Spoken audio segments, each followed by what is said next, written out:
Oh, I'm on. Hi, Sarah. It's me. So, I've been home all day because I'm like kind of feeling sick and gross and everything. And I started reading, or not reading, listening to someone on YouTube. She did like an audio book version of Ella Enchanted, and like turns out she did it like for her sister who lives far away, and they like don't get to like their schedules don't work well together. So like she was like, oh, I'll just make you these videos of me reading to you. And I was like, oh, that's kind of a cool idea. And, since we're never on the same schedule, I was like, hey, what about that? Unfortunately, I don't have a new book right now. But I did find all my saved stuff from the Heratic Curse, so I was like, hey, maybe I'll read that to her. She might like it. Um, so here we go.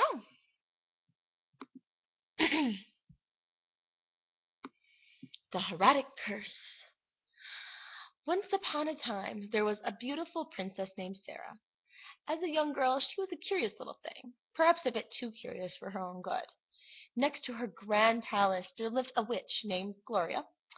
Unlike many witches of her time, Gloria was not a bad witch, but she was not good either. A true scholar, Gloria wished to know everything there was to know about magic, both the bad and the good. Because of this, Gloria had many ancient magical tablets decorated with large stones in her garden. Now Princess Sarah happened to love rocks of all kinds. Her parents tried to appease this love by importing rocks from all corners of the world. But this was not enough for Princess Sarah. What she truly wished was to examine the rocks in Gloria's garden.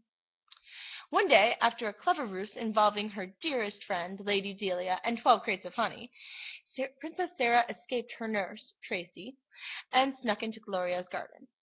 Her eyes were immediately drawn to the largest, most glorious rock in the garden. It was embedded in a clay tablet surrounded by silver nails. The tablet was in fact an ancient Greek curse tablet, dedicated to the goddess Hera, which Gloria had attained the previous week. Unfortunately, Princess Sarah did not know this, and attempted to pry the stone from the tablet. When this did not work, Princess Sarah pulled one of the silver nails from the tablet and used it to chip the stone from the tablet. Eventually, Princess Sarah held the stone, her new treasure, in her hands. Delighted with her own resourcefulness, Princess Sarah skipped out of the garden and back into the palace grounds. This is when she heard Gloria scream, "The Heratic stone is gone! A curse on its thief!" Now Princess Sarah may have been curious to a fault, but she was by no means stupid. She hastily ran back to the garden to return the cursed stone. Perhaps she ran with a bit too much haste, though. On her way through the Athelas brambles, Lord of the Rings reference there, I guess, Princess Sarah tripped and dropped the stone. It shattered. Immediately, the poor little princess was surrounded by a golden light. Frightened, Princess Sarah turned to Gloria for help. "Stay away!" Gloria cried. "You have broken the stone of the goddess Hera. Everyone you touch will turn into a cow." Okay, yeah, cow. God, I'm special. Um, Now, like any little girl, Sarah was scared by the witch's proclamation and ran for home. Once she entered the palace, Princess Sarah encountered her disgruntled, somewhat sticky nurse, Tracy. Princess Sarah ran into Tracy's arms, not thinking of the consequences, which were immediate. Tracy's nose lengthened to form a snout. Her warm, comforting arms became bony and hairy. Something began to poke out of the back of her skirt. Princess Sarah's nurse had turned into a cow. Word quickly spread through the palace of poor Princess Sarah's predicament. The king and queen called for Gloria for a quick cure, hoping for a quick cure. Their hopes were shattered as Gloria spoke. "Princess Sarah has caused much damage by breaking the Heratic stone. The goddess Hera is a vengeful deity and does not forgive easily.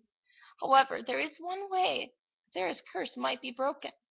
Thousands of years ago, Hera desired a rather unique piece of fruit, the golden apple of discord. The Prince Paris decided to bestow this apple upon Aphrodite, and Hera was spurned. Should this apple be presented to Hera, she may lift the princess's curse." "How can this be done?" the king and queen asked. "Aphrodite is very powerful. Only one who truly loves Princess Sarah, a soulmate if you please, will be able to take the apple from Aphrodite. For Aphrodite is the goddess of lust, and only true love can overcome that type of power. But for now, keep Princess Sarah hidden away, for who knows what kind of damage her curse may cause. The king and queen did just that. For 10 years Sarah lived hidden away in a deserted castle, with only her friend Lady Delia and her cow nurse Tracy to keep her company.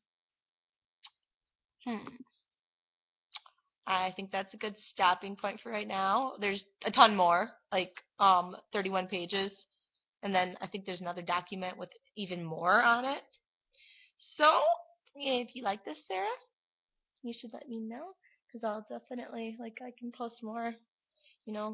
I have no life. Well, that's not true, but you know what I mean. Yeah, and